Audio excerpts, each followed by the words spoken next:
Una finestra sul mondo, il mensile Tempi.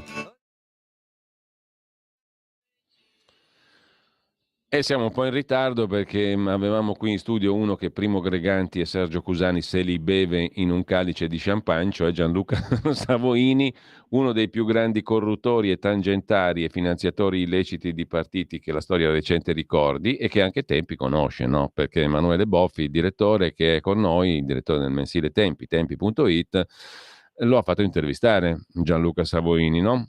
Ti sarai reso conto Sì, dello spessore criminale del soggetto. buongiorno Giulio, buongiorno a tutti. Sì, l'abbiamo intervistata anche noi, tra l'altro ti ringrazio di essere stato da tramite. È stata un'intervista molto interessante, lo stavo ascoltando anch'io adesso in radio e rimango sempre molto colpito, diciamo, da come l'informazione, quindi in un certo senso anche noi, trattiamo queste vicende. Davvero nel caso di Savoini, ma potremmo elencarne tanti, io ho in mente anche molto il generale Mori, Sì. quando queste persone vengono colpite dal doppio colpo della magistratura e io dico soprattutto dell'informazione, davvero si trovano dentro in situazioni pazzesche, cioè dentro una tempesta da cui è difficile proteggersi, non basta aprire l'ombrello. E poi l'altra cosa pazzesca è che pagine e pagine, prime pagine dei giornali, trasmissioni dedicate a descrivere questi malfattori e poi dopo quando arriva la soluzione invece 3 o 4 righe, scusate, ci siamo sbagliati.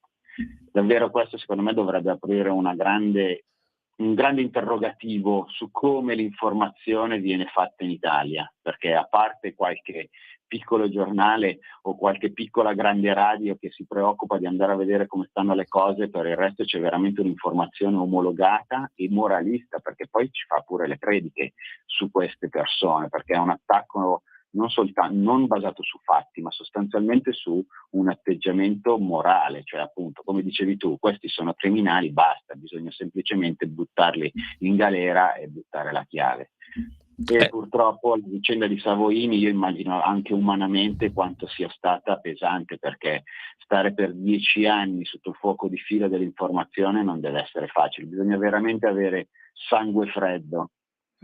Come nel discorso giustamente tu ricordavi della trattativa Stato-mafia, no? Da un punto di vista giudiziario c'è il nulla, come in questa vicenda Savoini, fatte le debite proporzioni, però il sospetto non deve mai morire e soprattutto c'è un Berlusconi pronto all'uso, perché è lui che ha confezionato, ideato, concepito, guidato, consigliato le stragi del 92-93.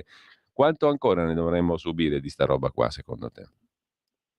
Ma allora io spero veramente che almeno con questa sentenza della Cassazione questa storia sia chiusa, ma ho la certezza che andremo avanti, cioè che prima o poi, a parte il Fatto Quotidiano che già basta sfogliarlo in questi giorni e si vede come vada avanti, come dire, a insistere su questo aspetto, ma poi soprattutto penso che ci sia un problema grave sull'informazione, nel senso che c'è un tipo di informazione in Italia che ha semplicemente un taglio politico, per cui l'unico obiettivo dell'informazione non è raccontare i fatti, indagare i fatti, scavare dentro i fatti, ma quello di sostenere una posizione politica.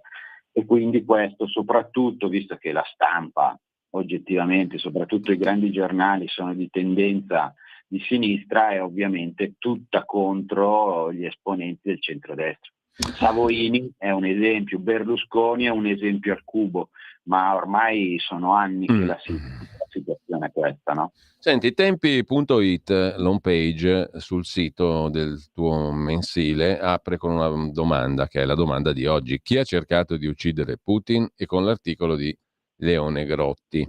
Secondo te, chi ha cercato di uccidere Putin? Ma soprattutto, quali sono le conseguenze? Perché la famosa escalation, pian piano, inesorabilmente, sembra procedere.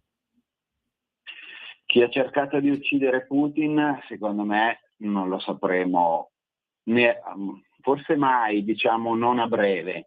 Lì anche nell'articolo Leone Grotti è stato molto bravo perché ha ricordato già altri tipi di attentati su cui ancora ci sono molti dubbi, ma questa è la guerra, lo sappiamo che in guerra la prima il primo effetto collaterale è che la prima a morire è la verità.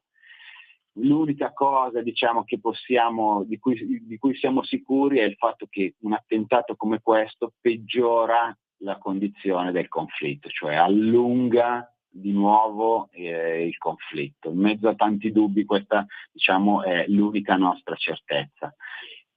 E purtroppo quindi io devo ammettere che inizialmente mi ero quasi illuso che questa guerra potesse essere una guerra comunque breve, mentre invece inizio sempre di più a pensare che sarà una guerra molto lunga. E questo attentato, e io immagino che poi ce ne saranno altri, perché le guerre sono piene di misteri, porterà a un ulteriore allungamento della guerra. La domanda è se porterà anche a un'escalation. Speriamo di no, ma ovviamente non possiamo escluderlo. È per questo che bisognerebbe lavorare per la pace. Oltre che, diciamo così, a difendersi. Io insisto sempre su questo punto, io e te ne abbiamo già parlato tante altre volte, ma questa è l'unica invece soluzione. Cioè io sono molto colpito dal fatto che in realtà una soluzione non venga cercata sostanzialmente da nessuno. Una soluzione ovviamente non la possiamo chiedere ai due contendenti, che non la cercheranno mai ovviamente, ma chi è a loro intorno. Quindi la Cina, quindi gli Stati Uniti, quindi l'Europa, sono loro che dovrebbero aiutare, indirizzare, a cercare una soluzione, una trattativa, eccetera. Ma ovviamente questo, come vediamo, tristemente non viene fatto.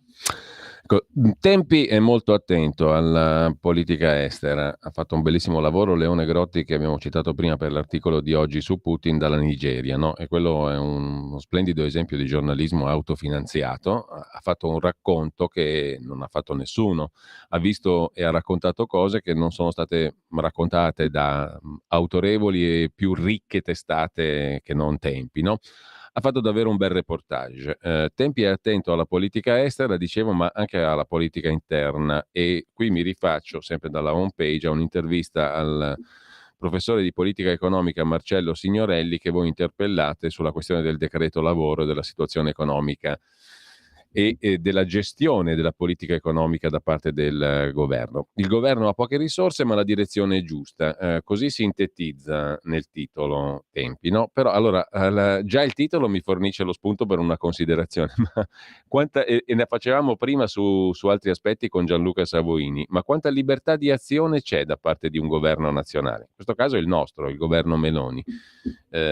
Quali limiti di libertà ci sono per fare una politica economica che sia proficua per i cittadini, che sia rispondente alle promesse elettorali, che vada nella direzione che tu avevi promesso prima del voto? Insomma, o siamo sempre alla solita canzone: tu prometti e poi quando vai al governo ti rendi conto che puoi fare poco perché sei limitato dall'Europa, dai vincoli, dai trattati e via dicendo.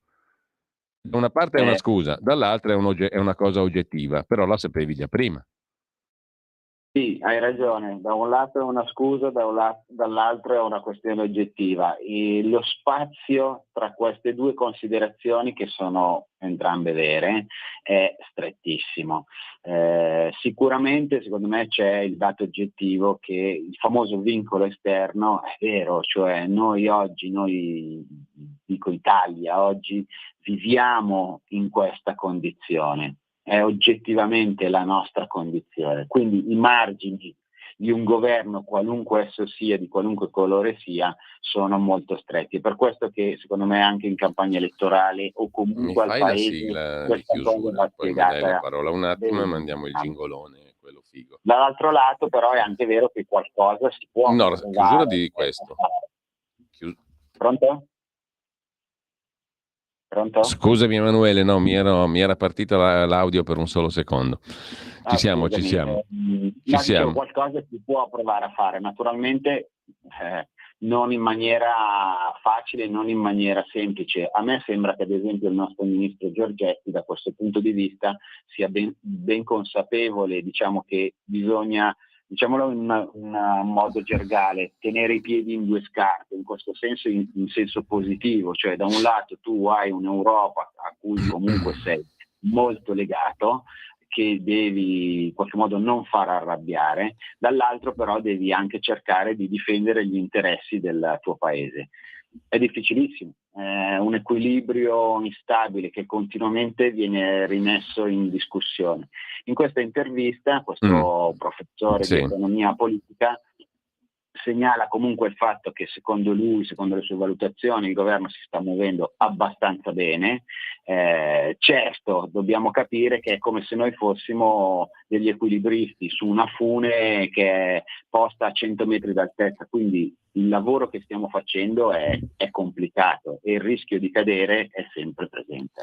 Allora, sono già le 9:29. Un'altra volta parliamo dell'intelligenza artificiale. C'è un bell'articolo di Piero Vietti di ieri su tempi.it su Geoffrey Hinton, che è stato definito un po' il padre dell'intelligenza artificiale, che ora, diciamo così, evidenzia alcuni dei limiti etici e pratici dell'utilizzo dell'intelligenza artificiale in una molteplicità di settori, praticamente in quasi tutti i settori dell'attività umana.